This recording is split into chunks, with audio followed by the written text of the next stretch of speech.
Hi, this is Katie, and thank you for joining me on the My Senses, My Space podcast. And today I wanted to talk about something that is actually kind of difficult to explain and wrap my head around. There are certain things about this that I can and cannot relate to, and I'm not a medical expert of any kind. My background is in graphics and design and how people use things within their space. So what I wanted to talk about today was labels. And what I'm talking about are labels that are put upon us and labels that we identify as and the labels that we put upon ourselves. So in many spaces, a lot of times people want to categorize us as one thing or the other, or to instantly understand us better. But that is to almost kind of bypass the processes of taking a slower pace of understanding who this human is in front of them. It's there's so much going on in the world that we think if we put a bunch of labels on somebody, then we're like, oh, I can understand them. I can relate to them better. They are this, this, and this. And I can relate to that. Or no, I can't really relate to that. And let me move on, right? But there's something that's really deep inner work to say pause. This human being in front of me is not like any other human being I've ever come across. I can't say that one person who is like this everywhere. I cannot say that this one condition, this one identity, this one culture, this one anything, this label on this human being means what I instantly think it is. What I get to do is ask questions and explore and get to know this person over time. Doesn't mean I ask them a million questions right off the get-go, but to understand that we are heavily nuanced human beings and that we get to decide what our labels are. And so what kind of prompted me to really think and dig a little deeper on this was there was a quote from a video I was watching where a boy with autism was saying to their parent, why do we call it autism spectrum disorder? And the parent was like, well, I'm not sure why it's called a disorder. And the boy then continued to say, why is it okay for people who are more neurotypical to put a label on us who have autism that it's a disorder?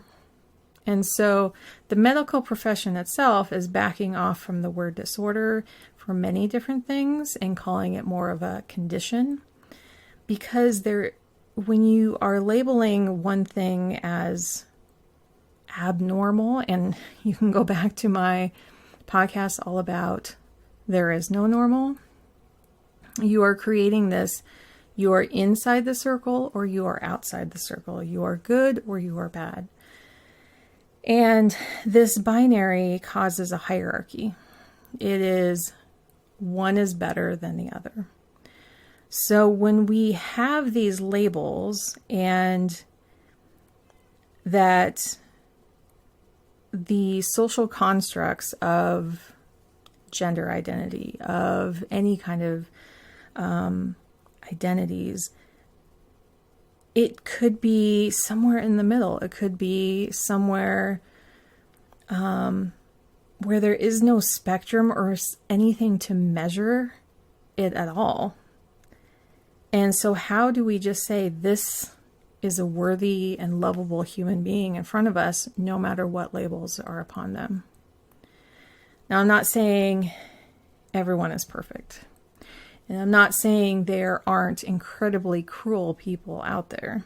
What I'm talking about is usually the people that you meet every day and how to approach them and to ask them how they want to be viewed and what to be called. So asking people their pronouns, asking what name they prefer to go by, asking how they want to identify. Do they want to be identified as disabled or not? Disabled isn't a bad word. And so saying like, yes, I want to be labeled that is up to you, because in some instances that can give you access to better support. So for my son especially, having the label of autism helped him get such better support during school. But you can also flip that and say, because we need these medical diagnoses, that can also say there can be professionals out there that say you aren't autistic enough and then get denied services. So it can go both ways. And that's why I really wanted to dig into labels, because all of these are labels. There's a lot of fear with some labels of saying, well, if I am labeled this, how will I navigate this world around me? Where else will that be documented to be used against me? And how can I actually use that to celebrate who I am as well? So it's really up to you of like, well, my brain works this way. So how would you describe your brain? How would you describe your condition? Like for me, like my brain is fast. My brain jumps to all these ideas so quickly, so fast that my words have trouble coming out. And that's why podcasts are so healing for me, to be able to slow down and think about one topic and know what I'm going to say next.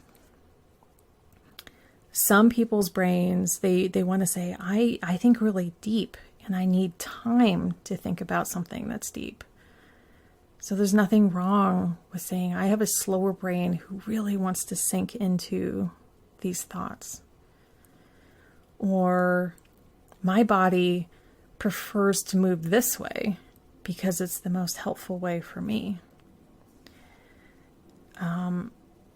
There's a lot of other varieties here that I don't have personal experiences with. So I would love to hear from you. Like, how do labels help you?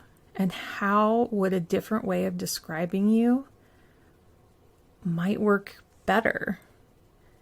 That maybe people don't even use that label for you or anyone yet. Like, could we call ourselves something that is not even in our lexicon yet? Of just like, you say, hey, here's my label. And they say, now what now? Can you describe that a little bit more? Because sometimes we feel a certain way and we just need to try to find the right words to describe that. And sometimes it might take a conversation to describe that. So I'm going to leave it at that. And I would love to hear from you. What kind of labels help you and which ones hinder?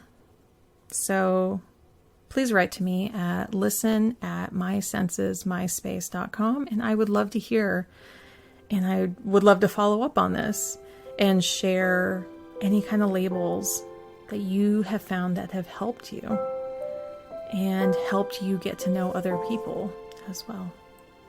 So until next time, thank you for joining me on the My Senses, My Space podcast.